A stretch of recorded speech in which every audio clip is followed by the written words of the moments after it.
There's so many different theories and tutorials about contouring, but the simple fact is you're creating shadows on your face to bring your features forward and enhance them and create depth and dimension in your face. So without making it complicated or getting confused about it, let's look at a simple way to contour your face. First, I'm going to place a mirror in front of me, and I'm going to link this in the description box below, so do check that out. Looking straight in the mirror, I'm going to figure out where I have the shadows on my face. Obviously, we all have some structure, so there's going to be some shadows on our face. Just like any shadows, these will be darker and usually in the hollows of your cheekbones, under your jawline, around your nose. So you just have to figure out where they are, and they usually have a cool brown or a grayish tinge to them. Once you've identified your shadows, it's time to enhance it. So you'll have to look for a shade that's a close match to your shadow. And for that, you can either use a cream or a powder contour. I bought a bunch of stuff from One Size Beauty by Patrick Starr. Absolutely love it. And I'm going to start with the Made for Shade palette. There's 3 shades in this palette. The first one looks a little more yellowish and the last one looks a little more orangish. The one in the center has more of a cool brown tone. So that is a closer match to the shadows. This shade is called Low Key, and that's what I'm going to be using. Now you can use any brush for this step. I'm just using a flat foundation brush, which also I will link down below in the description box. I'm going to go over the areas where I have those shadow casted on my face. You don't have to worry about blending yet. All you have to do is place that shade over your shadows. I'm doing it on one side of my face so we can compare it to the other, and this is the kind of contour that I would prefer to do because it's very subtle.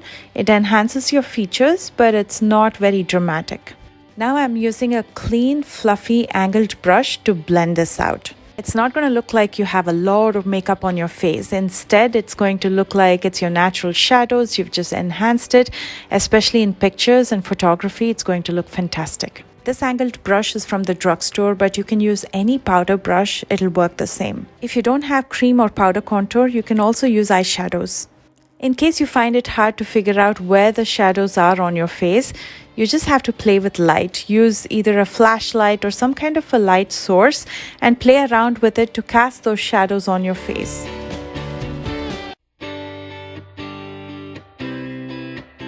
For smaller areas, I like to use a smaller brush, of course, because it's hard to reach with bigger brushes.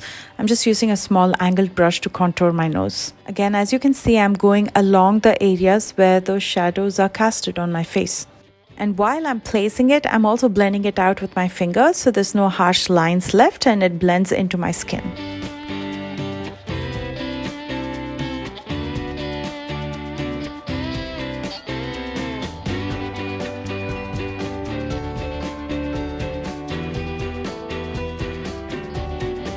Now we've enhanced the shadows by making it deeper. It's time to bring some of the features forward. So you'll be using a lighter shade over your high points, for which I'm using the One Size translucent powder. You can also use banana powder. With a powder puff, I'm going to use it on the highest points, meaning on the high points of my cheekbones, just above my jawline, in the center of my nose, my chin, my forehead. These are basically areas where I want to bring forward or enhance the features. Remember that deeper shades or contour shades always push your features back. Lighter shades bring it forward. Although we'll be dusting this powder off, it does make a huge difference.